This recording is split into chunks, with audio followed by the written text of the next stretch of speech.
Jadi di antara mukjizat Quran itu kamalul bayinah. Kalau memberi penjelasan itu sempurna. Sehingga ulama mengatakan imanul muqallid, imannya orang-orang yang asal ikut kiai, asal ikut guru, asal ikut buku, itu mukhtalaf alaih. Bahkan saya sendiri cenderung mengatakan iman itu tidak diterima. Karena manusia dibekali akal, inginnya Allah itu dengan akal itu dia punya kepermanenan iman, apa? Punya kepermanenan apa? Iman, dan dengan itu dia imannya mujma'aleh, mesti diterima oleh Allah Subhanahu wa taala karena binnadzari sahih, dengan logika yang benar. Dan logika yang benar itu gampang sekali. Beberapa ulama tentu tahu sekali, bukan sekedar tahu sekali karena itu diajarkan Allah dan Rasul. Misalnya begini, kata Allah, saya kalau baca ayat-ayat ini itu sering nangis karena Allah yang Tuhan itu sebenarnya tidak butuh kita. Saya ulang lagi, Allah yang Tuhan itu tidak butuh kita, juga tidak butuh iman kita. Tapi Allah ingin hambanya itu berakal ya, karena agama itu likaumi yakilun, sehingga berpikirnya benar. Misalnya gini kata Allah, enggak apa-apa, kamu menuhankan selain saya itu enggak apa-apa kata Allah. Enggak apa-apa Yesus kamu katakan Tuhan enggak apa-apa, kamu katakan batu Tuhan enggak apa-apa. Tapi tolong prosedur ya, prosedur atau persyaratan menjadi Tuhan itu kamu lengkapi, yaitu punya prestasi menciptakan langit dan bumi. Kalau tidak semua surun semen kata Allah, sementing urun gitu. Jadi sebetulnya itu kan rasional. Misalnya nggak apa-apa kamu merasa jadi presiden atau gubernur atau jadi wali atau jadi apa. Yang penting prosedurnya penuh. Itu kayak apa Allah baiknya pada kita. Sehingga saya berkali-kali, makanya menurut saya orang alim itu wajib memaklumatkan kalau dirinya alim. Supaya jelas aturan mainnya. Yang dilarang Allah itu kan memaklumatkan alim kemudian ingin hadun nafsi, ingin salami template, dicucuk, dihormati, itu kriminal. Itu orang alim gendeng, sudah gendeng sekali. Karena khasnya orang alim itu tentu cari ridhonya Allah, bukan ridhol khalqi, bukan ridhonya apa? Makhluk. Makhluk itu la syai', ada siapa-siapa. Dan kita harus baku seperti itu. Kenapa kalau orang alim enggak memaklumatkan kealimannya itu dikatakan salah? Karena fungsi orang alim adalah membawa bayinat, membawa ayat-ayat Allah, bukan kepentingan apa? Pribadi. Makanya Rasulullah nanti duka ngendikan idza zuharatil fitanu wal bid'u falyudhiril alim ilmahu wa illa fa'alaihi la'natullah wal malaikati wan nasi ajmain. Jika zaman akhir banyak bid'ah, banyak kebodohan, maka orang alim wajib menampakkan kealimannya. Jika tidak, maka dia mal'un, dilaknati langit dan bumi. Karena sebetulnya logika tentang Tuhan itu gampang sekali. Saya ulang lagi ya. Saya punya sekian contoh betapa tauhid itu mudah. Jadi kalau ada orang bilang ikhlas itu angel, Gus. Ya dia sendiri goblok karena nggak tahu logika apa. Ikhlas itu justru gampang. Misalnya kamu ngamal demi manusia, manusia itu umurnya hanya berapa coba? Kan pasti mati. Lalu kalau dia mati tidak berkutik, bagaimana Anda bersandar sama seseorang yang mati dan tidak berkutik? Sama-sama bersandar sama zat sing al-hayyul qayyum, sama zat yang abadi. Kamu latih terus akal kamu. Misalnya saya punya jamaah banyak, mereka itu kan nggak jelas surganya. Kok harap-harap syafaate piye? Soalnya jamaahku mlebu neraka kabeh. Kan nggak mungkin nyafaati saya. Atau mereka mlebu swarga kabeh, wis do sibuk kelon mbek widadari. Mungkin ya ndak ngurusi saya. Jadi dua kemungkinan itu sama-sama ndak ngurusi saya. Mlebu neraka ya rasa nyafaati, nek mlebu swarga do sibuk napa? Ngeloni widadari karena trauma di bocah elek, melarat macam-macam. Sehingga kiainya saja wis ora takok Gus Baneng ndi wis ora takok. Seribet dhewe no. Nah, tentu saya juga sibuk sowan pangeran sudah itu makom saya sudah sibuk sowan pangeran wis kowe. Kowe pesta seks sing kula sowan pangeran. Wa swargame ayate pokoke inna ansa'na gunna napa? Insya'a faja'alna gunna abkara. Bar kelon dadi perawan neh berarti keloni seribet. Kula insyaallah melok daftar sing fa amma in kana minal muqarrabin farauhu warihan. Jadi surganya muqarrabin itu enggak ada sifatnya. Di situ enggak dibakas bidadari, makan-makan enggak, tapi farauhu warihan. Satu surga yang sifatnya rohani. Karena enggak bisa disifati. Tapi saya daftar di situ ya hanya beberapa jam. Baru itu gabung kon. Sawangane kok karo rasane wong ayu juga keberatan. Ya tapi saya tentu punya dua kelas, supaya punya kartu premium dan ekonomi. Saya ndak tertarik lah daftar yang premium dok nanti repot apa. Saya itu sering nangis kalau baca ayat seperti ini. Bagaimana Allah yang Tuhan, kemudian tidak butuh apa-apa. Tapi Allah saking baiknya itu membuat tatanan logika kita. Saya tidak akan bosan-bosan sampai sowan Allah. Bahkan andaikan saya masuk surga dengan faham ini, saya milih faham ini. Karena faham ini itu menguntungkan agama. Li'ilai kalimatillah. Sementara masuk surga itu hadun nafsi. Banyak ulama yang mengatakan, kenapa Anda tidak ingin mati? Padahal Anda mati masuk surga. Katanya, saya takut kehilangan momen sujud. Karena sujud adalah hak Allah. Sementara surga itu hakun nafsi. Keinginan saya. Tentu saya mendahulukan hak Allah ala hakin nafsi. Itu makam-makam yang... Dan itu nggak bisa kamu copy paste. Orang yang pada kelasnya akan merasakan seperti itu. Dan kamu tidak perlu minat, malah paham. Jadi sudah, dengar saja. Apa? Dengar saja. Begini misalnya. Saya berkali-kali bilang. Kenapa ulama dulu? Saya ini kan di Sarang juga ngajar tauhid. Dulu saya ngajar kubrul yakiniyat. Di beberapa madrasah. Termasuk di Sidogiri saya juga ngajar tauhid. Di sini saya ngajar tafsir. Tapi yang saya titikkan juga tauhid. Begini, saya hidup di dunia ini terutama saya memang ingin menerangkan tauhid sebagaimana Allah menerangkan. Begini ya, Jubair bin Mut'im, saya tidak bosan-bosan cerita ini. Jubair bin Mut'im itu termasuk dahiyatul Arab, cerdas-cerdasnya orang Arab. Dia ditunjuk sebagai negosiator untuk membebaskan Asra Badrin, tawanan perang Badar yang kalah dan ditawan Rasulullah dan para sahabat. Kemudian harus ditebus dengan uang. Oke, disepakati terus. Singkat cerita Jubair bin Mut'im itu datang ke Madinah.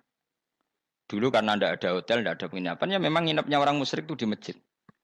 Ya sehingga itu lazim saja. Kamu tidak usah jadi liberal kemudian bilang musyrik boleh di masjid, ya tidak perlu seperti itu. Kamu juga nggak perlu goblok mengatakan nggak ada ceritanya orang musyrik nginep di masjid karena ya ada tarehnya seperti itu. Jadi tidak perlu goblok ya nggak perlu liberal. Paham ya? Kalau kamu bilang wah, nangono wong musyrik oleh nginep di masjid, kamu liberal. Padahal konteksnya dulu memang nggak ada hotel. Tapi kalau bilang nggak sama sekali juga goblok karena sejarahnya pernah ada. Milih ndi? Goblok apa liberal? Apa milih ra jelas? Nggak milih aja, ngaco aja. 01 apa 02 apa 00. milih mana? Goblok, liberal, nggak milih. Nah, ketika Jubair bin Mut'im itu datang, delalah Nabi itu sholat maghrib ngimami. Nabi baca surat Wattur wa kitabim mastur fi rabbim mansur wal baitil ma'mur. Kemudian di pertengahan surat At-Tur itu kan ada ayat yang menurut saya itu sangat bagus. Sehingga di kamar saya, di rumah saya itu tak figur ayat itu. Bahwa kita harus dilatih berpikir. Kata Allah memulai argumentasinya. Am khuliqu min ghairi syai'in. Apakah kejadian alam raya ini seisinya tentu diciptakan tanpa sebab. Misalnya begini, alam raya ini kata orang nihilisme atau komunis atau orang-orang paham nihilisme. Itu kan dimulai dari ketiadaan. Logika ini kan goblok sekali. Berarti kalau alam ini kadung wujud, kamu kan tahu kan langit bumi sekarang kan wujud. Ya, langit bumi sekarang kan jelas wujud. Berarti logikanya adalah al-adamu yakhluqu makhlukon. Sesuatu yang enggak ada menciptakan sesuatu yang itu kan aneh. Di mana-mana al-adam ketiadaan itu tidak mungkin yakhluqu syai'an atau yu'athiru syai'an. Di mana-mana ketiadaan itu tidak mungkin mengefeki sesuatu yang ada. Wong kamu sebut tidak ada itu berarti tidak mungkin bisa berbuat apa kalau namanya tidak ada. Sekarang alam raya ini dimulai dari ketiadaan. Terus kamu simpulkan sesuatu yang enggak ada menciptakan yang ada. Itu gendeng apa enggak? Wih, gendeng sarap itu. Orang usah dipatahin wong gendeng, sebarno yang mau mati dewi. Jadi makanya Quran menanyakan mereka, am khuliqu min ghairi syai'in. Apa alam yang kadung wujud ini kemudian disebabkan oleh sesuatu yang tidak ada. Lalu kalau sesuatu yang ada pasti diwujudkan oleh yang ada. Nah, karena yang ada ini pencipta harus berstatus super. Nah, super ini oleh ulama disebut wajibil wujud. Maka Allah bersifat super, wujud yang paling prima, yang kausa prima. Karena pencipta tentu kelasnya harus di atas yang diciptakan. Makanya disebut ulama dulu nyebut Allah itu apa? Wajibil wujud. Karena pencipta tentu lebih dahulu, maka harus disifati awal atau qadim, apa? Awal atau qadim. Kayak apa Allah mendidik kita? Am khuliqu min ghairi syai'in. Terus Allah bilang gini, ya enggak apa-apa, yang menciptakan enggak saya, enggak apa-apa kata Allah. Tapi amhumul khaliqun, kamu saja yang menciptakan, enggak apa-apa. Tapi syaratnya kalian juga harus merasa pernah ikut menciptakan langit bumi. Am khalaqus samawati wal ardh. Jadi, enggak apa-apa kamu merasa Tuhan, enggak apa-apa. Yang penting kamu merasa ikut nembok langit, ikut ngecor apa? Langit. Ya pokoknya ikut bikin. Terus kata Allah bala yukinun, kamu tak suruh merasa menciptakan langit bumi, kamu juga enggak merasa iya, memang ya mereka merasa enggak kan? Akhirnya Jubair bin Mut'im saking enggak kuatnya. Am khalaqus samawati wal ardi bal la yuqinun am indahum khuzun. Sama Allah dibombardir seperti itu. Dia datangi Rasulullah, ya Muhammad, logika itu tidak meninggalkan akal saya. Matarok tali akli nasian. Akal saya habis Muhammad. Saya iman saja. Saya tidak cukup punya logika untuk melawan argumentasi ayat yang kamu baca. Saya iman saja. Terus iman. Makanya kalau ada logika nihilisme bahwa sebelum alam ini adalah ketiadaan, lalu pertanyaannya bagaimana mungkin ketiadaan menciptakan yang ada? Di mana-mana ketiadaan itu la yu'atsiru syai'an wa la yakhluqu syai'an. Jenenge wae tiada. Tiada itu ya enggak ada fungsinya, ya enggak ada efeknya, enggak ada prestasinya. Ya pokoknya namanya enggak ada ya enggak ada. Nah, ini penting saya utarakan. Terus di sini Allah mengulang lagi, enggak apa-apa yang lainnya kamu katakan Tuhan jadi mitra saya enggak apa-apa. Tapi tolong kata Allah, aruni madza khalaqu minal ardi, tunjukkan ke kami prestasi dia ikut bikin bumi. Kita tahu misalnya Yesus, Isa lahir di bumi. Bumi sama Yesus dulu mana? Dulu bumi, dia lahirnya di bumi. Lalu dia melata di bumi, jalan-jalan. Kemudian dia mengatakan ini bumi Tuhannya saya. Dari bumi kok enak, dhisik aku sih. Tua aku sih, bodoh-bodoh pangeran aku dong. Lebih apa? Tua. Jadi Allah itu gampang sekali. Nah sekarang orang iman itu kuat semua. Makanya ndak wali-wali. Imane mbek Allah taklid, jaluke aneh-aneh, njuk bojo ayu, sugih, jabatan. Bela Allah secara hujah aja enggak pernah, sudah minta. Makanya kita ini hidup di zaman yang saraf massal. Lho kula nu njaluk pangeran akeh-akeh kuwi, coba kamu bela Tuhan tuh pernah bela apa? Bela Tuhan tuh gampang dengan argumentasi al-hujjah yang supaya agama ini tamkin fil ard, benar-benar mapan dalam logika. Yaitu tadi di mana-mana yang namanya sebab itu amrun wujudiyun, di mana-mana sebab itu sesuatunya harus wujud. Paling tidak kita sudah menolak nihilisme. Apa? Nah, nihilisme. Lah wujud karena wujud awal harus berstatus prima. Lah prima itu dalam bahasa ulama disebut wajibil wujud. Makanya ulama dulu ngelatih kita itu pertama Allah itu siapa? Zat sing wajibil wujud. Itu satu filosofi yang luar biasa. Nah, kemudian setelah itu ada setan-setan kecil yang nganggur, yang iseng. Nah itu enggak usah kamu perhatikan. Tinggal delok TV, ngopi, terus tinggal nyate kelata. Engko saya tamak pingsan dhewe. Syukur-syukur stres dhewe. Dugaan saya setan saya wis pingsan, kurang gizi. Karena memang setelah itu setan goda gini. Lalu sebelum Allah jangan-jangan ada wujud yang lain. Lalu Allah sendiri awal mulanya gimana? Kata Nabi, jika ada pertanyaan seperti itu kamu harus berhenti. Tinggal delok TV atau tinggal penting aja delok dangdutan. Ya kalau kepeksa ora apa-apa, kelasem ae. Saya tidak menghalalkan tapi kan sudah kamu lakukan. Karena itu lebih baik ketimbang pertanyaan filsafat. Banyak orang yang dulu sholat ketika sekolah filsafat tidak sholat. Alasannya sampai menemukan jati diri itu Tuhan. Dan itu bahaya sekali karena Nabi berkali-kali bilang kamu jangan mikir tentang Allah pasti rusak. Orang kok mungkin rusak dari Nabi pasti rusak. Nah cara menghentikan gimana? Karena setan ini makhluk, akal-akalannya gampang. Tadi tak warai, saya sebagai ulama atau sebagai manusia atau sebagai orang awam atau sebagai siapa saja, kadang ada pertanyaan seperti itu. Tak tinggal anggeling darmo, kan pusing setan, kan ngenteni. Weh, ngenteni bar lo anggeling darmo. Bariku aku lesu mangan mie, bar mangan mie waret turu, kan dia ngenteni terus mau bikin was-was lagi. Ternyata saya sibuk kan nggak bisa masuk deh. Bangun tidur aku selali pertanyaan tadi, dinteni. Nah, dia masuk lagi aku sibuk ngajak anak jalan-jalan. Jadi saya kalau jalan-jalan di pasar itu wis enteni tan santai wae. Itu memang resep dari Rasulullah. Jangan sampai orang terjebak filsafat yang sampai menanyakan eksistensi Tuhan. Dan dia tidak mau iman, tidak mau sholat, tidak mau puasa sampai menemukan Tuhan itu siapa. Itu jelas minas syaitonir rajim, itu perilaku setan. Makanya Rasulullah setiap ditanya sahabat gitu itu Nabi guyu-guyu. Dan guyunya Nabi itu kata Nabi, baguslah kalau kamu takut Tuhan kalah kata Nabi. Nabi gojok gitu. Maka ada ulama yang punya seni berargumentasi yaitu Imam Ghazali. Jika setan tanya kamu lalu sebelum Allah jangan-jangan ada wujud yang sebelum Allah. Kata Imam Ghazali, ya itu saja yang Tuhan, yang Allah ini enggak jadi Tuhan. Ya berarti wujud sebelum Allah itu yang benar-benar Allah. Kalau kamu bayangkan lagi, jangan-jangan sebelum itu ada wujud lagi. Ya itu saja yang benar-benar Allah. Sehingga tetap Allah itu menang terus. Paham ya? Yang jelas jangan sampai didahului Adam. Karena kalau didahului Adam lebih ngeri lagi. Karena sesuatu yang enggak ada menciptakan yang ada. Itu lebih buruk lagi menurut akal. Menurut apa akal? Nah, daripada kamu enggak salim Imam Ghazali, tinggal saja ndelok. Tadi ndelok sinetron. Itu yang lucu aja. Tidak sing lucu-lucu. Pendelok apa mencari Tuhan. Pokoknya sing aneh-aneh, sing goblok-goblok, sing lucu-lucu, sing perane wong apa? Lha saya sering diprotesi saya. Gus Salim jenengan kok sering delok sinetron sing ana dialog wong goblok-goblok. Wong goblok ku menarik cara kula. Apa ya? Cara pandang itu di luar dugaan saya karena kula berkali-kali lho kalah wong goblok. Jadi makanya ini tak cerita nih beberapa kali yang jari Gus Wak cerdas berkali-kali kalah wong goblok. Ada seorang santri itu ingin dibelikan bapaknya itu sepeda motor. Bapaknya wong desa, senengane ngrumat sapi wedhus. Lah menurut saya ya orang tuanya itu mampu lah, sangat mampu untuk beli itu. Pak mbok ditukokno mawon wong sepeda motor. Kata bapaknya, "Anakku nu jog mondok tak goblok, Gus." Wong jaluk kok sepeda motor, jaluk mobil ora ya goblok. Lah kok goblok, Pak?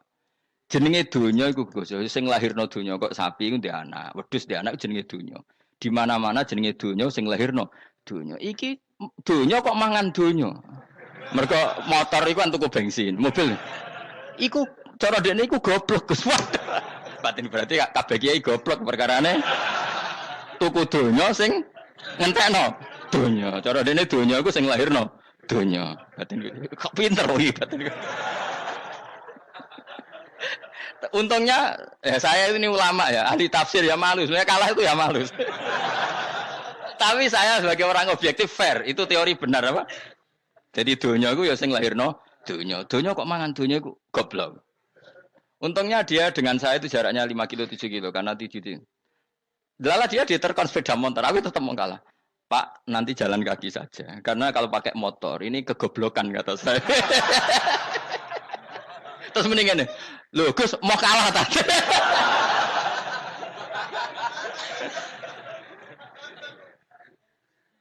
Wah kacau. Singkat cerita dia bersikeras, nggak mau beliin sepeda motor anaknya karena di mana-mana dunia gue sing lahir no dunia, nggak boleh dunia kok mangan. Ini satu kegoblokan yang agak ilmiah tadi. Nah Imam Asy'ari juga ngalami hal yang sama. Imam Asy'ari itu punya kita kalau ahli sunnah kan dua partai ya. Ya dalam ahli sunnah itu hanya ada dua partai juga. Kalau nggak Asy'ari ya Maturidi. Ya, dan sama-sama alim. Ya kalau terpaut ya paling 5%, 7% ya. Kealimannya Asy'ari dan Maturidi.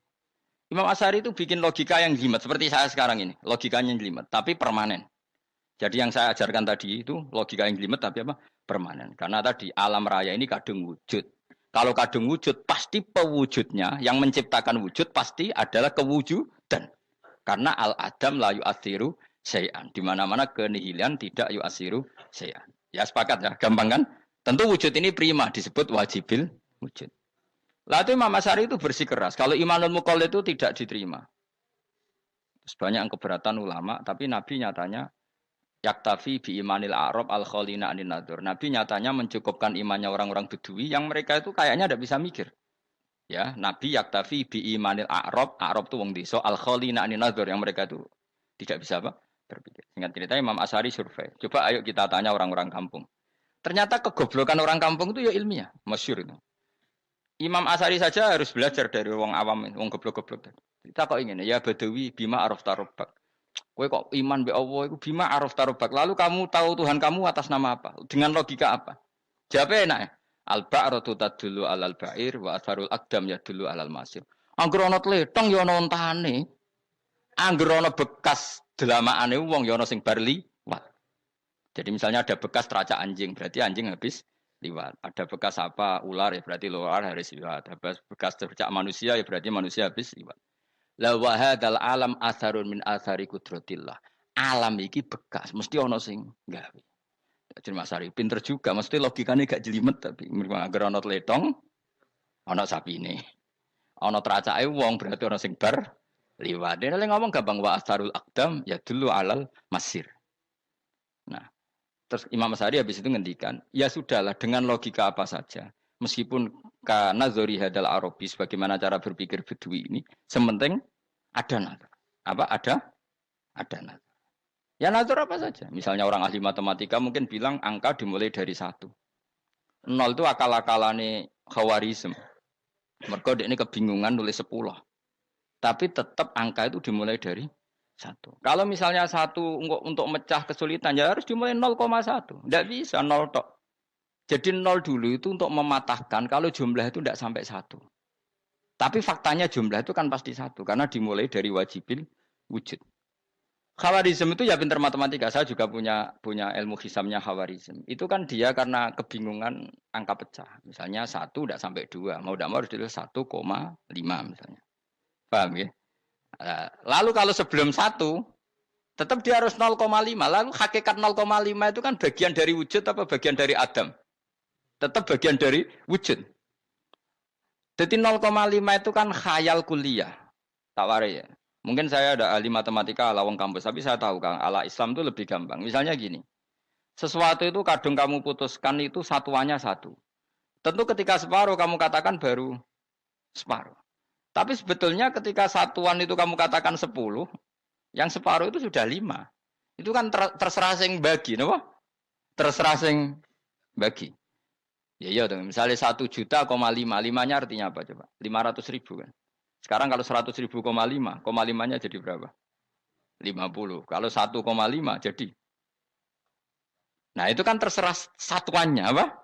Tapi tetap dari 0,5 itu tetap menunjuk sesuatu yang wujud. Yaitu 5-nya sebetulnya apa? 5 yang separuh tadi. Paham sih kalau maksud? Tetap nggak bisa sesuatu dimulai dari apa? 0. Nah, makanya kata Abdul Hamid Khan kalau dalam mendidik tauhid, itu gampang saja tadi. Alam raya ini kadung maujud. Kalau kadung maujud pasti disebabkan oleh sesuatu yang wujud. Karena wujud pencipta harus berstatus prima. Lah prima ini atau premium ini kita sifati wajibil wujud. Atau kamu katakan apalah kausa prima atau musabibul asbab. Nah kelirunya kita dalam berislam itu, kritiknya para ulama, kita ini nyebut Allah dulu baru menceritakan status Allah. Kalau zaman Nabi itu dibalik. Status wajibil wujud itu kita terangkan dulu, baru yang oleh Islam itu namanya Allah. Paham ya? Kan beda, misalnya gini logikanya gini, kamu ketemu orang ateis, saya ulang lagi, kamu ketemu orang ateis, terus kamu ditanya, lalu alam ini yang menciptakan siapa? Allah Jalla Jalaluh. Mesti kan tanya, man huwa Allah, Allah itu siapa? Kalau dulu Islam mengajarkan enggak gitu, surat pertama turun apa coba? Iqra, Iqra itu enggak nyebut kata Allah, Iqra bismi rabbika, rabbika itu siapa? Alladzi khalaq. Sebutlah nama Tuhan. Yang berhak menyandang Tuhan adalah zat yang pencipta. Itu tidak ada kata Allah. Di surat Mudassir, surat kedua. Ya ayyuhal mudassir kum fa'angdir warabbaka fakabbir. Bukan Allah fakabbir, warabbaka fakabbir. Sehingga cara berpikir gini dibalik. Sebutlah Tuhan kamu. Tuhan itu siapa? Yang berstatus Tuhan adalah zat yang berstatus pencipta. Nah, lalu pencipta ini oleh Islam dinamai Allah. Kalau orang ateis kamu langsung bilang Allah, man huwa Allah. Berarti pertanyaannya Allah itu siapa? Lalu kamu jelaskan Allah adalah pencipta. Allah adalah wajibil wujud. Tentu lebih gampang kamu terangkan. Makanya Al-Qur'an menerangkan amuhuliku min ghairi syai'in. Maknanya saya di sini maknanya ya Allah. Apa? Allah. Apakah mereka diciptakan tanpa pencipta? Tentu setelah Islam tahu itu namanya siapa? Allah. Paham ya? Kalau balen malih. Jadi sebetulnya Quran tuh ngajari kita itu ilmu mantek yang luar biasa. Misalnya, ya Yuhanna su'budu siapa? Rabbakumul ladzi khalaqakum walladzina min qablikum. Sembahlah Tuhan. Tuhan itu siapa? Pencipta kamu dan pencipta orang-orang sebelum kamu. Lalu Tuhan ini oleh Islam dinamai. Tapi kalau langsung kamu bilang ke orang ateis atau orang Uni Soviet, Allah itu Tuhan. Allah itu siapa? Sebab itu di beberapa ayat dijelaskan dulu status Allah. Sifatnya Allah, keakhasan Tuhan. Yang dikatakan Tuhan adalah zat pencipta. Kalau tidak pencipta berarti tidak Tuhan. Sekarang Yesus pencipta bumi apa enggak? Enggak, karena dia lahir sudah di bumi. Begitu juga Fir'aun. Fir'aun itu kalah telak sama Nabi Musa gara-gara logika ini. Ketika Nabi Musa ditanya Fir'aun, wama Rabbul Alamin, lalu Tuhan itu siapa? Kata Musa, Rabbus Samawati wal Ardi, yang menuhani langit dan bumi. Jadi Fir'aun, enggak, ma'alim tulakum min ilahin wairi. Saya jalan-jalan kemana-mana yang dikatakan Tuhan oleh masyarakat saya. Nah, kurang ajar Fir'aun. Terus kata Musa, ya Tuhanku yang di langit. Terus manggil Haman Mesir. Ya Haman ibnili sorhalla ali abluhul asbab samawati fa'attoli ila ilahi. Musa. Haman, bikinan saya piramida yang tinggi. Aku akan lihat Tuhannya Musa. Ada enggak di sana? Padahal misalnya munggah tenan yang pangeran ra iso didelok kan repot Nabi Musa. Wah, parah ya. Nggak piramida nginceng pangeran teprak itu kan. Akhirnya Musa pakai logika. Ya sudah gini saja. Rabbukum wa rabbu abaikumul awwalin. Yang menuhani nenek moyang kamu yang dulu-dulu. Oh itu langsung fabuhita Fir'aun. Fir'aun itu kaget sekaget-kagetnya. Dan para penggawa Fir'aun sadar. Wah, kalau Fir'aun yang Tuhan, babanya tanpa Tuhan. Kan kan Tuhannya balita kan gitu kira-kira. Tuhannya balita. Tuhannya barulah. Itu kan jadi logika yang mematikan. Kalau Fir'aun Tuhan berarti babanya dulu yang wujud itu tanpa Tuhan karena Tuhannya barulah. Ini ada Tuhan kok datang terlambat ini kan. Akhirnya para punggawanya Fir'aun iman, macam gendeng ya Fir'aun itu gendeng. Itu pentingnya logika Rabbukum wa Rabbu abaikumul awwalin.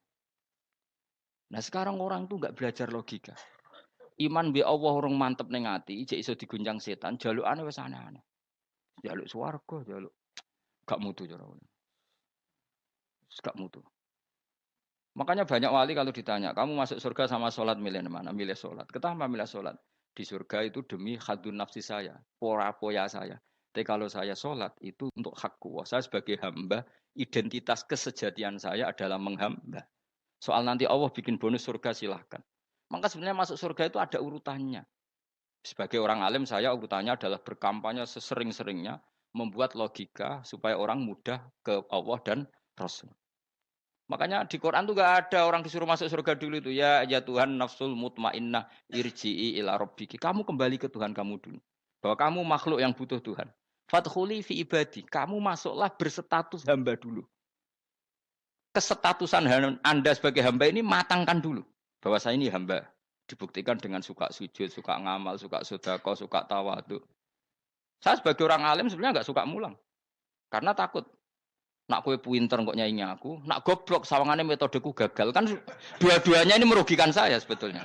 Saya ulang lagi ya, nak pinter kayak nyaingi aku. Kan ya mungkin juga, senajan rodok mokal mungkin. Sanggep ae rodok mungkin. Pemane nak sing ndik kan yo, biasanya hasud wong ndik. Wah itu sebenarnya rugi semua, tapi Allah yang memerintahkan hak wong alim kudu mulang. Perhitungan itu tak buang semua. Sing ape nyaingi nggih monggo, sing tetep goblok nggih. Monggo, pokoknya Allah ngutus mulang ya napa? Mulang. Meskipun tadi potensinya itu dua-duanya buruk, sing alimnya ini. Kemudian nak mubalek terus didol ilmu kurang untuk royalti, tambah parah lagi itu. Nah aku nggak pakai logika ikhlas. Pakai logika selesai semua, ya disuruh Allah ya sudah. Saya ulang lagi ya, makanya saya minta ya. Surat Tur itu dibaca. Makanya baca Quran itu jangan terlalu egois, jaluk swarga. Statusnya dulu itu fadkhuli fi ibadi. Kehambaan Anda posisikan yang mantap. Lagi wadkhuli jannati. Sekarang enggak dibalik orang ini masuk surga dulu. Kayak surga di kapling. Terawih arang-arang kowe jaluk Lailatul Qadar. Lailatul Qadar wis kliwat. Wingi wis Dzulhijjah wingi kan Pak. Sebagian ulama berpendapat Lailatul Qadar itu fi kulli sanatin. Apa fi kulli? Karena Lailatul Qadar berdasar nuzul Quran dan nuzul Quran itu bisa saja hari Arafah, bisa hari apa. Ada ulama mengatakan Ramadan, tapi bisa tanggal 1. Nah, kamu kan pemalas, ikut yang partai 21, 23. Karena kan wis akhir-akhir kan wis enteng. Sebenarnya Anda milih 21 berdasar ilmu apa berdasar enak lah, nak terbatas waktunya kan. Kan lebih sempit, apa? Lebih apa? Sempit. Ya saya ulang lagi ya. Jadi Allah kalau ngajarkan hujah itu gampang sekali ya. Tadi amkhuliku min ghairi syai'in. Enggak apa-apa saya ada Tuhan kata Allah. Tapi kamu harus punya logika. Alam raya ini diciptakan tanpa pencipta. Mau enggak kamu punya logika seperti itu? Bahwa alam ini yang wujud diciptakan oleh sesuatu yang tidak wujud. Mau enggak kamu punya logika itu? Enggak mau kan? Namanya wujud tentu diciptakan super wujud. Dan super wujud itu wajibil wujud. Dan itu Tuhan kita yang oleh Islam dinamai Allah. Bang, makanya nyebut Allah itu di surat-surat awal Quran tidak ada. Coba. Awal surat Quran itu surat apa coba? Iqra kan? Iqra itu ada enggak kata Allah? Enggak ada. Iqra bismi rabbika. Rabbika itu siapa? Allazi khalaq. Surat Mudatsir sama. Ya ayyuhal mudatsir qum fa'anzir wa rabbaka fakabbir. Ya sudah seperti itu. Ya ayyuhan nasu ubudu rabbakum. Rabbakum itu siapa? Allazi khalaqakum. Nah, kita ini keliru metode. Pemene wong tukang wiridan Allah. Tapi ra roh Allah iku sing sapa?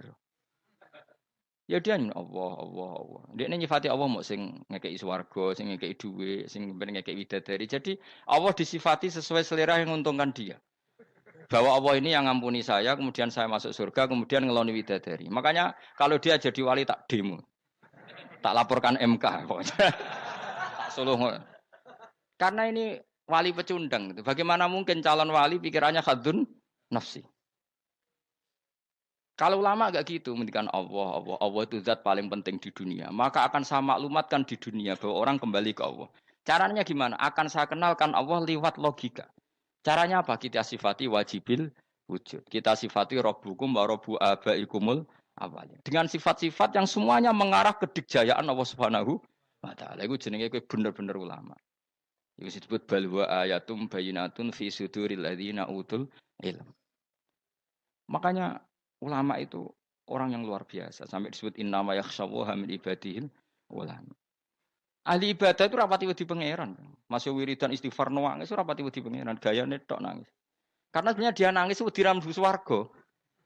Mlebu swarga gak iso ngloni. Dari itu aja orientasinya itu.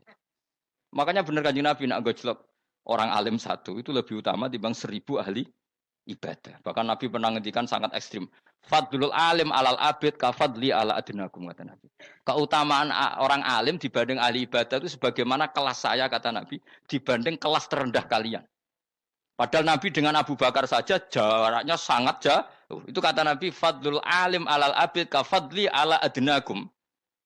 Keutamaan orang alim dibanding orang abid sebagaimana keutamaan saya dibanding sahabat paling rendah. Karena tadi abid itu ada opportunisnya. Tapi kamu jangan benci abid loh. Karena kamu ya ora alim ora abid. Saya saja yang kritik. Saya yang tanggung jawab di depan Allah. Orang abid itu kadang kan wiridan nganti nangis. Pikirannya apa coba? Wis rasakno mungkin apa wiridan pikiran aja. Di sepuro dosane. Terus apa kan? Mlebu swarga. Terus apa kene swarga? Aku takut. Saya aku takut ayo sing ape mlebu swarga apa kegiatan? Rencana pertama ya, Wes gak usah munafik biasa wae. Mau inna ansa'na apa? Insa ayo kalau harus jujur apik jujur. Bandingan kalau orang alim. Orang alim itu ketika nyebut Allah itu iri ya Allah. Kenapa di dunia ini ada makhluk lain yang menandingi engkau? Saya tidak ridho. Kenapa di dunia ini ada syarik orang yang dimitrakan seperti engkau? Maka orang-orang alim ini ingin memaklumatkan bahwa la syarika lak labbaika wa humalab baiklah syarika lak innal hamda wa ni'mata laka wal mulka la syarika lak. Sehingga para nabi itu memaklumatkan itu. Engkau saja yang Tuhan ya Allah. Semua nikmat dari engkau, semua kepemilikan ini milik engkau. La syarika lak baik. Dimaklumatkan ke dunia. Innal hamda wa ni'mat itu dimaklumatkan. Enggak ada kepikiran mereka masuk surga. Karena mereka ingin memaklumatkan bahwa Allah ini yang Tuhan. Sama tak ceritani Nabi Ibrahim dari Khalilur Rahman, rumang samu kakan wiridan kaya kowe ndak. Wiridannya Nabi Ibrahim sama sampean mungkin banyak sampean. Karena sampean banyak kepentingan tadi. Wali-wali dulu kalau wiridan itu ndak sebanyak sampean ndak, tak jamin ndak. Pemene maca lelo ping 10.000 ndak biasa wiridannya. Tapi khosyahnya sama Allah luar biasa. Pertama Nabi Ibrahim diangkat jadi khullah. Khullah itu ya Khalilur Rahman itu. Itu dia wiridannya gini. Ya Allah, innahu la yahzununi alla ara ahadan fil ghairi ya'buduka ghairi. Alla ara ahadan fil ardi ya'buduka ghairi. Sama saya hafal tak ini. Memang saya hafalkan. Ya Allah, saya ini susah sekali. Kenapa zat sepenting engkau, kemudian yang menyembah engkau hanya saya? Ini tidak fair. Makhluk yang enggak penting saja punya umat. Makhluk-makhluk yang enggak penting aja jadi pusat perhatian. Misalnya artis atau presiden atau gubernur atau tokoh top. Semuanya jadi presiden. Padahal semuanya itu makhluk yang enggak sepenting engkau. Ini zat yang sepenting engkau. Kemudian yang tahu kalau engkau penting hanya saya, ini tidak fair. Nangis dan nangis. Ini tidak fair. Innahu la yahzununi alla ara ahadan fil ardi ya'buduka ghairi. Saya ini susah Gusti, susah sesusahnya. Zat sepenting engkau, kemudian yang tahu kalau engkau penting itu hanya saya. Wah ini tidak fair. Loh, coba kalau orang mencintai sesuatu kan gitu. Misalnya kita bojo ayu, kemudian wong liya kabeh darane elek, ki mangkel ora? Mangkel gak? Kamu beli Alphard. Kamu kira itu mobil mewah. Kemudian orang nyejajarkan podo mek keri, mangkel gak? Semua kenikmatan itu kita nikmat karena itu diakui ya enggak? Wes gunane apa kaya ndek Alphard gawa ning Gunung Kidul. Terus wong darani ngono iku padha mek keri ambek kejangke mangkel ora kira-kira. Enggak penting mewahnya ini tetap butuhnya pengakuan. Coba misalnya kamu jadi presiden, hidup di dunia orang sufi. Sing darane wong penting wong soleh ahli sujud ora kakuat iki. Keteko di Barnos. Karena itu hormati situ hanya orang apa soleh. Kakuat gak? Oh kaku hati kan. Atau kowe dadi artis top teko ning daerah Gunung Kidul wong desa-desa terus diundang lek.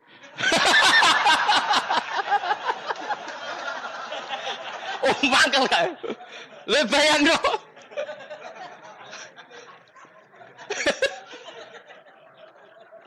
Oh, kamu menteri top, menteri BUMN bareng dolan itu iso diundang lek.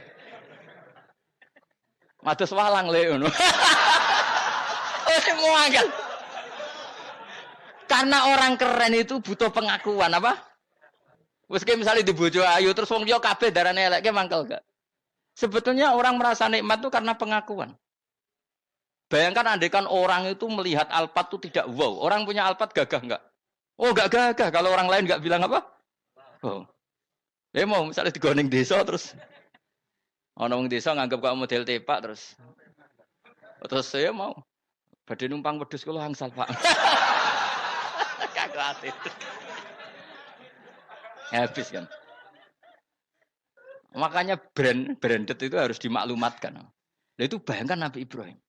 Zaman itu ada Raja Namrud yang dipuja-puja, ada orang kaya dipuja-puja. Kemudian engkau yang Tuhan, pemilik langit bumi, enggak ada yang muja-muja engkau. Ini enggak fair ya Allah. Nangis. Orang kok kowe eling pangeran sak jam, swarga Gusti. Dasar gak bakat wali.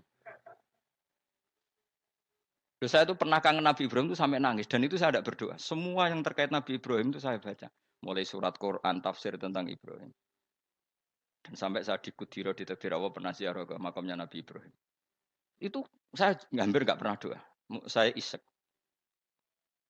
Ya karena tadi. Ketika Nabi Ibrahim nangis-nangis gitu, ya Allah ini tidak fair. Engkau zat terpenting di alam raya ini, kemudian nggak ada yang menuhankan engkau, nggak ada yang merhatikan sama ini tidak fair. Susah sekali, karena yang tahu engkau Tuhan itu saya tok. Masyhur itu sama Allah. Karena Ibrahim nangis-nangis itu, terus sama Allah diterbangkan ke langit. Disebut wakadzalika nuri Ibrahim malakutas sama. Di langit ada jutaan malaikat sujud, jutaan malaikat rukuk, jutaan malaikat baca tasbih. Nabi Ibrahim, oke Gusti kalau gini ya benar, ini baru benar kata. Makanya terus Allah dengan keangkuhannya, karena Allah punya sifat angkuh dan itu sah walahul kibriya. Kan sifat angkuh baik untuk Allah tapi tidak baik untuk makhluknya, dan Allah dengan sifatnya walahul kibriya. Kata Allah, kalau nasihati para nabinya, kamu tidak usah susah. Jika di bumi jarang orang nyembah saya. Innalladzina 'inda rabbika yusabbihuna lahu bil-laili wan nahar wa hum la yasamun. Kamu tenang saja. Orang yang di sana di langit-langit itu maksudnya para malaikat itu bertasbih siang dan malam. Wa hum la yasamun, dan mereka tidak berhenti-henti, tidak bosan-bosannya bertasbih. Jadi nabi itu baru terhibur kalau yang diidolakan itu keren. Itu nabi, itu wali. Itu wali kutub, itu wali. Kamu enggak nyebut Allah itu sebenarnya kamu kan enggak ingin kan bangun malam ingat Allah. Berhubung utamu akeh. Terus Allah mbok libatno, mbok nyaur kan sebenarnya itu. Kamu ingin jadi bupati. Sebenarnya kamu enggak kangen Allah. Kamu ingin jadi bupati. Terus Allah mbok jak koalisi kan gitu. Terus malam-malam Allah, ya Allah ini hambamu ya Allah minta ini. Sebenarnya kamu kangen Allah apa kangen keinginan kamu? Terlalu menyindir banyak orang ya. Maksudnya ini cerita saja. Ya sudah, ini kayaknya kok banyak yang tersindir. Tapi ini kan ngaji. Yang ngaji itu harus naik kelas. Ya sudah, tidak usah diteruskin. Kok banyak yang tersinggung. Sampai sudah. Ya sudah, tidak usah diterusin. Walau akhidu mau mengalap sapa Allah anas saya manusa bima klan perkara kasabu kang nglakoni sapa anas. Minal maasi sing pira-pira maksiat. Mata roka. Mongko ora ninggal sapa wa taala dzuriya ing atase dhuwure ayil ardi minda batin saking kewan apa wae. Nasama tegese kewan tadubu kang melata pun sama alih ing atase arat. Kalau saja Allah ingin merusak manusia karena dosa-dosanya, pasti tidak disisakan beberapa sesuatu yang jadi kebutuhan manusia, termasuk dabam. Misalnya enggak ada hewan, enggak ada tanaman, enggak ada apa saja di bumi karena Allah ingin mengadab manusia. Tapi nyatanya di balik mereka maksiat tetap fasilitas kepentingan manusia ada karena sifat ghafurnya Allah, sifat rahmannya Allah. Walakin yu akhiru tetapi ini ngakhirna sapa wa hum wong akeh ila ajalin tumeka maring batas musamman kang wis ditentono. Yaumil kiamat tegese dina kiamat. Fa idza jaa mongko nalikane teka apa ajaluhum ajale wong akeh fa inna wa mongko satuna wa taala iku kana ana sapa wa bi ibadihi kan kawulan wa basiran dat sing mirsani. Fa yujazi mongko males sapa wa ing wong akeh ala amali ing atase wong ngamale wong akeh. Carane ngemalas Allah tentu profesional atau prosedural fi isabatil mukminin kelawan ganjar wong mukmin wa iqabil kafirin lan nyiksa wong kafir. Ya jadi Quran itu gunanya ya membuat logika yang benar supaya orang itu menghindari kesalahan.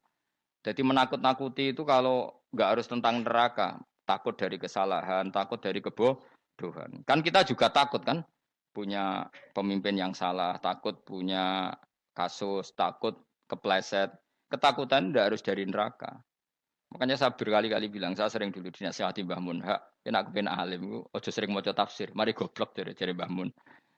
Maksudnya mari goblok itu gini, mufassir itu manusia, kadang dia itu satu ayat umum, dia mendiktekan ke satu kasus, padahal kasusnya lebih umum. Makanya berkali-kali sama nani umpomong ini, contohnya ini, karena nanti itu mengikat. Misalnya gini ya, saya ulang lagi ya, dan gayamu kayak wong alim.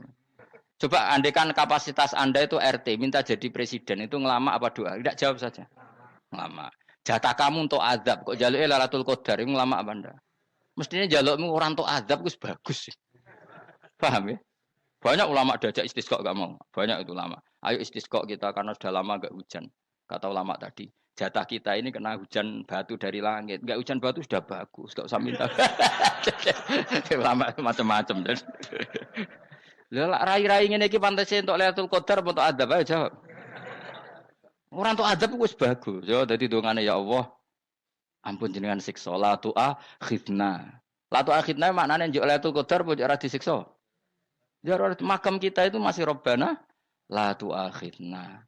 Iku supaya gak disiksa innasina waqtuna kalau kita salah. Kowe kan gak kalau. Wah sudah salah. Jadi donga innasina waqtuna sange apikane pangeran wae ditambahin. Kalau kita salah. Kalau kita kan sudah tidak kalau lagi sudah. Sudah jelas salah berkali-kali lagi. Mbok wong diisin. Julak jaruk Lailatul Qadar gak diisin. Tapi oleh yang pangeran apian, pangeran kan, tapi misalnya pangeran ora aku, luwe apian timbang aku. Jadi soalnya disahno permintaan. Tapi gak dikabulno. Mau disahno, tapi ora usah apa? Disahno iku iman jalin jan wong goblok piye meneh, macam-macam. Makanya doa paling fair itu ya Rabbana dzalamna anfusana wa lam taghfir lana wa tarhamna lanakunanna. Makom kita itu di sepuro pangeran. Sing bener donga traweh-traweh lho ning Tuban ning Jogja wis bener apa innaka afuwun karim tuhibbul afwa fa'fu anna. Ora ana guru-guru kita ndonga, ya Allah anilna lailatul qadar ya Allah. Ka ono sarahku kiye kita ana ngajarno ngono ya Allah innaka afuwun karim tuhibbul afwa fa'fu anna. Jenengan kandat sing kathah nyepurane lan seneng nyepuro impun jenengan sepuro. Iku wis bagus sudah. Udah bagus. Ndelok lailatul qadar gresuk ndelok srengenge. Terus ndelok angin. Angger daerah Gunung Kidul banter terus ana-ana. Boy wong tahu diri, maksud kula dia tetap minta Lailatul Qadar tapi tahu diri. Misalnya suwe bar sedekah, puasa bar salat 1000 rakaat, terus utang mesti sahur, sampai togo-togo sing mbok dolimi jaluki sepuro. Pas kowe tenan mergo ngrasa ora dolim, nduk Lailatul Qadar. Tapi kira ngrasa ora dolim wis ujub sombong. Wong sombong ya ora berhak meraih. Lah terus piye Gus? Ya piye biasa wae, pokoke biasa wae. Makom kita ora kena adab itu sudah luar biasa. Ora penuh adab piye. Wis ngene iki wis luar biasa, napa? Luar biasa. Mun nang ngandel kula, mesti ngene iki wis keadaan seperti ini terus. Soale dongane wae Rabbana la tu'akhidna in nasina wa akhtana. Itu jadi itu sudah luar biasa. Nah, ini kan teruskan dawuh Mbah Mun ya. Misalnya Allah bilang gini, fattaku, maka takutlah kamu. Biasanya mufasir ditambahi minan nar, maka takutlah kamu masuk. Sebetulnya yang perlu dihindari dari kita takut itu ya, takut salah, takut bodoh, takut terdolimi, takut mendolimi orang lain, takut hidup tidak ada gunanya. Tapi mufasir tentu milih yang populer. Takutlah kamu dari api neraka. Coba misalnya gini, kita nanti masuk surga. Kemudian zaman di dunia kita tidak pernah berkampanye ya atau berkontribusi untuk agama Allah. Cara saya itu izin. Kata Imam Malik, saya masuk surga, kemudian orang yang mencintai saya masuk surga itu saya malu. Rasulullah juga gitu. Saya sebagai pemimpin umat, saya malu masuk surga. Dan satu dari umat saya masih masuk neraka. Jadi ulama dulu tuh ketakutannya bukan sekedar masuk neraka. Takut malu, takut bodoh, takut keliru, takut. Saya misalnya nanti masuk surga itu malu. Andai kan saya tidak pernah ngajar tafsir Jalalain. Malu saya. Karena kalau tanya Allah, hak kenapa pun buswargo?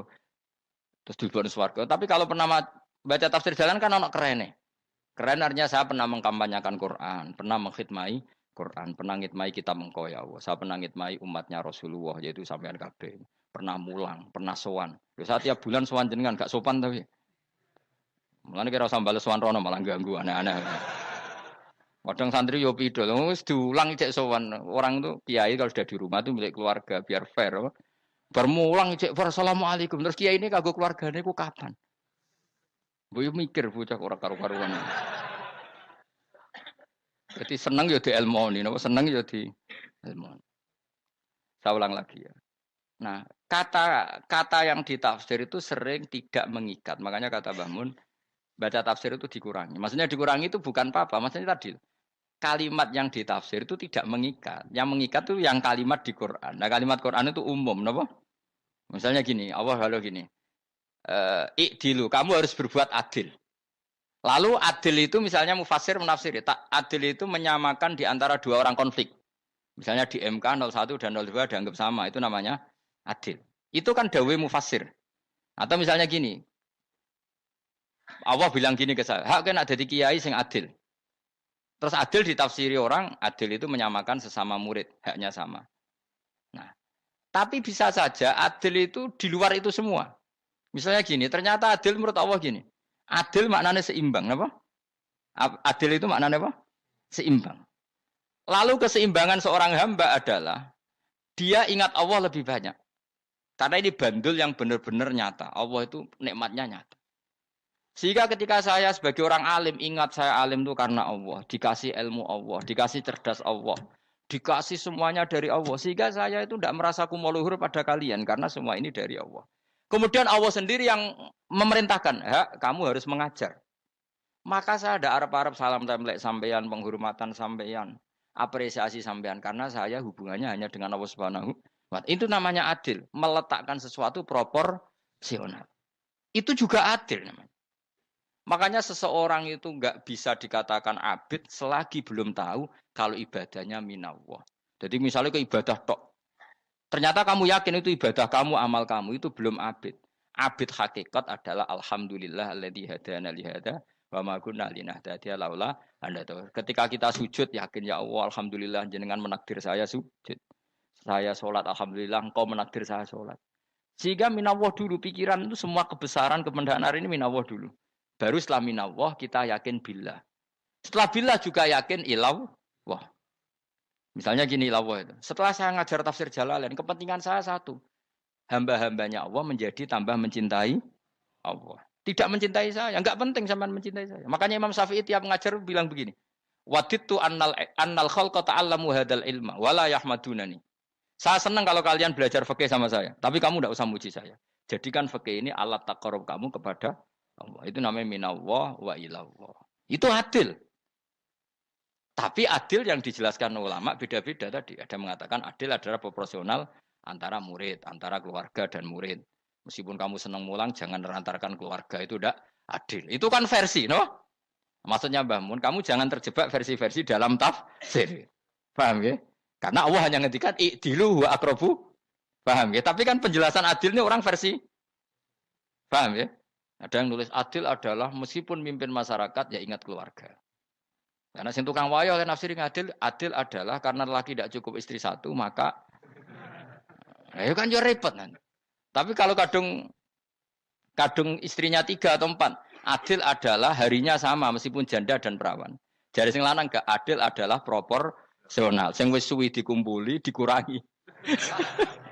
Yang baru ya mungkin kabeh enggak kalau nuruti. Mungkin enggak? Ya, tapi itu kan versi, nama.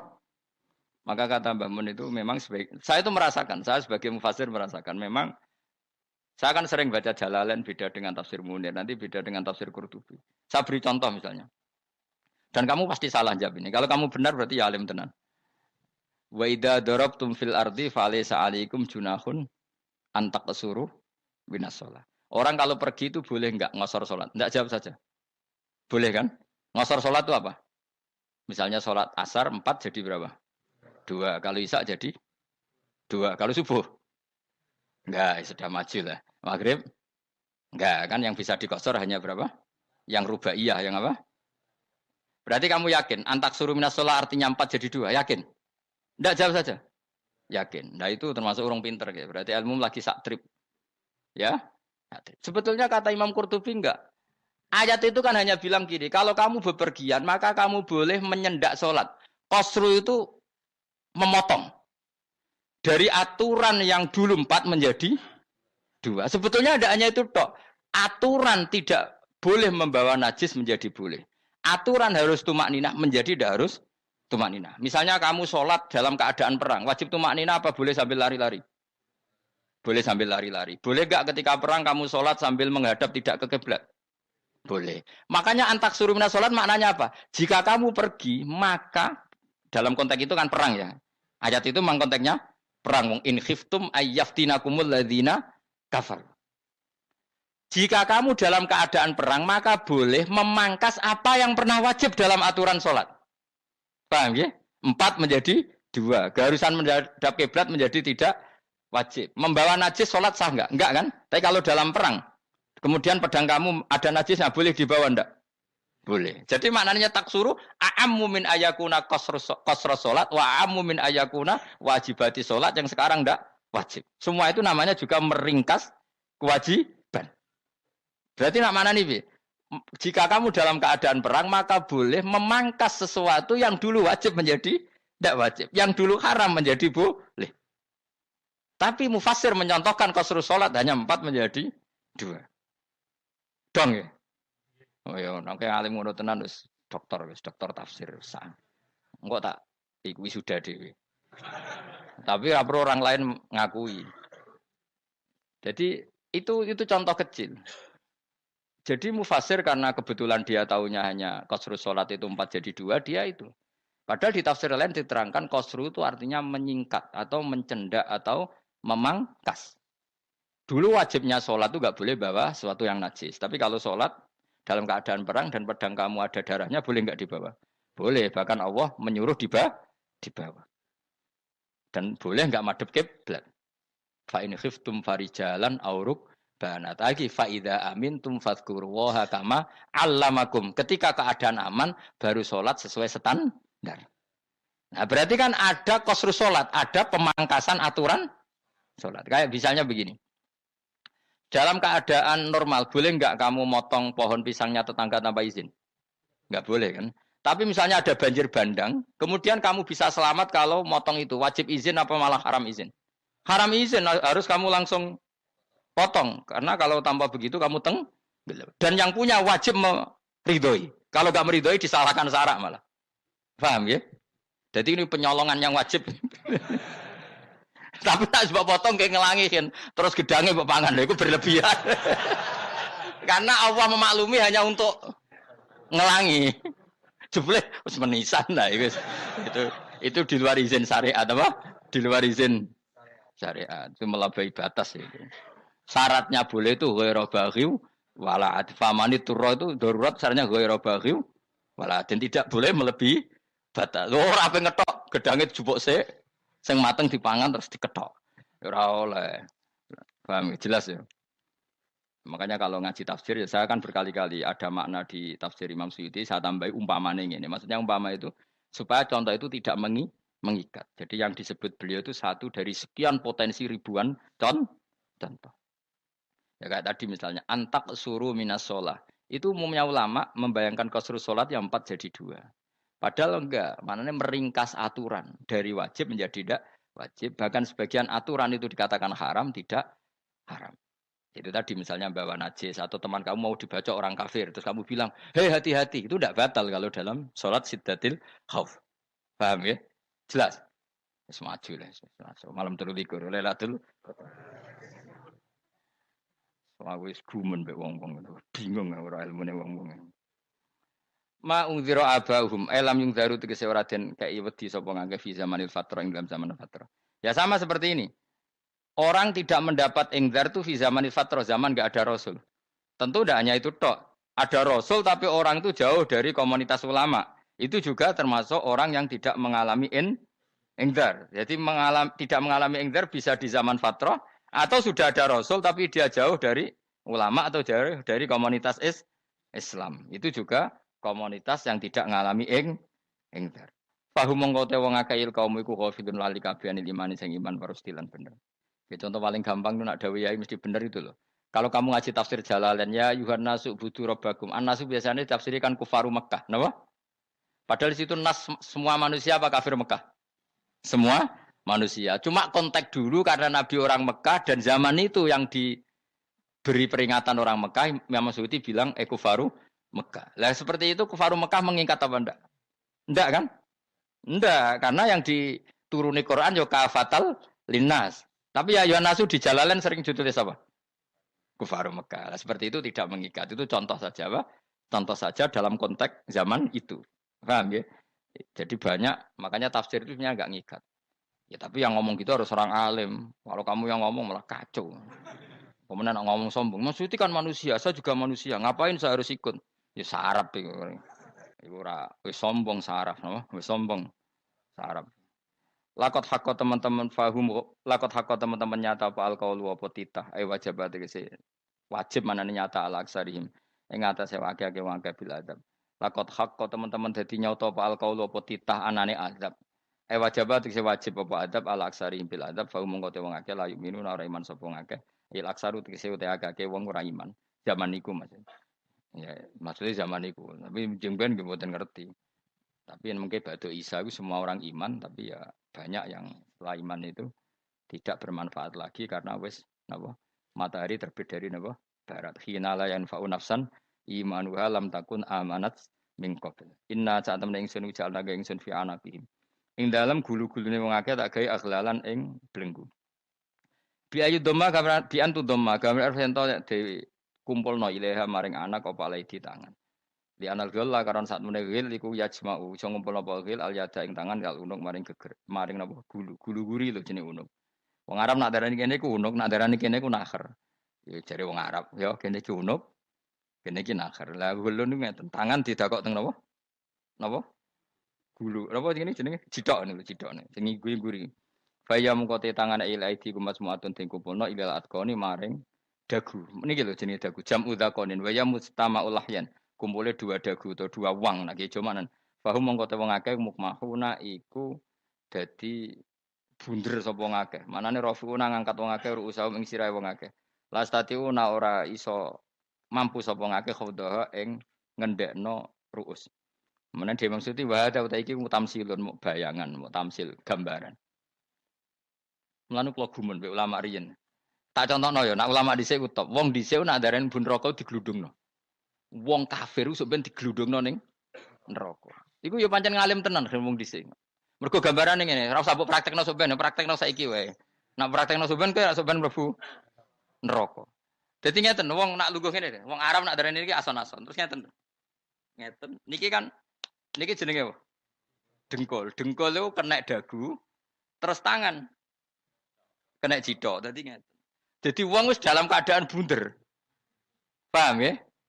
Lah mulane malaikat karek nyaduk terus gludung-gludung ngono. Paham ya?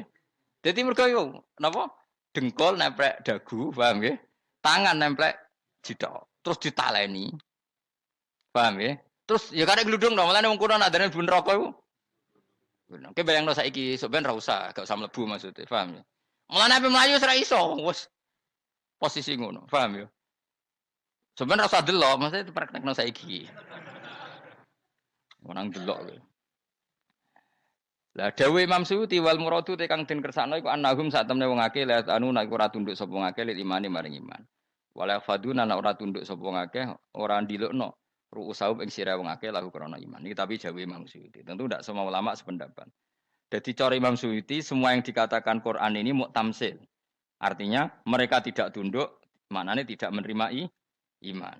Ya, tapi itu cara Imam Suyuti. Ulama lain yang mengatakan tidak. Memang orang kafir ketika masuk neraka dalam keadaan seperti itu dan digeludung. Ya tidak apa-apa sama-sama benar. Ya sama-sama benar karena ya Quran itu milik bareng, ya.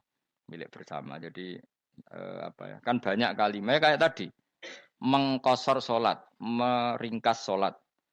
4 jadi 2 yang meringkas, paham ya? Dari aturan ketat menjadi agak longgar juga meringkas. Jadi semuanya namanya memotong apa? Memotong dari 4 menjadi 2 ya memotong, paham ya? Dari aturan wajib menjadi tidak wajib juga memotong. Nah, itu kan sama-sama benar. Lihat nanti konteksnya. Wajah lan gawe sapa ingsun mimpeni aitim sanging ngarepe wong akeh sadan ing tutup. Wa min khalfim sanging gurine wong akeh sadan ing tutup. Fathi sin sadan wa dhammiha lan dumai sin sudan fil maudhi'in ing dalam panggonan loro. Fa akhsena mongko ngekeki gelap ingsun ing wong akeh fa mongko te wong akeh lagi sirun rani ngali sapa wong akeh. Tamsilun iki ya contone aidon disat diturukil iman maring ketutupe dalan iman alih mengatasi kufar. Nak cari maksudnya kabeh iki mau tamsil. Dadi ngene. Dari depan kami kasih tutup, dari belakang kami kasih tutup, kemudian mereka saya kasih kegelapan. Maka mereka tidak tahu. Mananya apa? Dari arah depan yang mereka nggak ngerti pentingnya iman, dari arah belakang yang mereka tidak ngerti pentingnya iman, maka mereka buta, artinya tidak iman. Itu dari Imam Suyuti. Tamsilun aidoni hanya perumpamaan lisat diturukil iman, yaitu tertutupnya jalan-jalan iman. Tapi ulama lain mengatakan ya enggak, memang pernah ada peristiwa di mana orang kafir ngepung Rasulullah dan mereka dari depan matanya dihalangi, dari belakang dihalangi, sehingga ketika Rasulullah keluar mereka tidak melihat. Itu ya nyata ya. Jadi makanya ngaji ya. Jadi ben keren. Oh ini ada sekian tafsir. Terus gue ngomong kan kayak wong alim keren. Nah takoi kata siapa? Ono rekamane. Tapi yang orang ngaji dewe. Nah takoi kata siapa? Ada rekamannya. Lah anak aku takut ada kata siapa Gus tak dudono kitabe. Lah anak gue dudono rekaman. Iku apik zaman akhir ngono wis maju. Sokoke sing rido Kang. Enak kok Kang jadi orang alim gue enak. Nanti itu jadi orang alim ya rugi. Tadi nanti kan gitu. Syekh Abdul Qadir masuk surga. Entah ini gelombang kedua dan para penggemarnya. Jadi akhirnya sing alim tenan yang mlebu swarga, sing kedua apa? Dan para penggemarnya. Iku ora usah alim Kang, cukup penggemar. Jadi aku sebenarnya rugi kan. Gus Pak masuk swarga kedua dan para penggemar. Waduh. Terus jebule padha ae. Itu saking rahmane Allah. Kenapa? Kan masyhur itu hadis itu. Rasulullah itu ada sahabat nangis, enggak bisa tidur nangis. Berhari-hari enggak bisa tidur nangis. Hanya karena ingin punya satu pertanyaan. Lama-lama ketemu Nabi, ya Rasulullah saya sudah berhari-hari enggak bisa tidur. Ingin menanyakan ini tapi tidak berani. Coba kamu tanya saja. Ya Rasulullah, saya ini kalau mati, engkau kan suatu saat dipanggil Allah. Saya tidak ketemu engkau. Makanya mumpung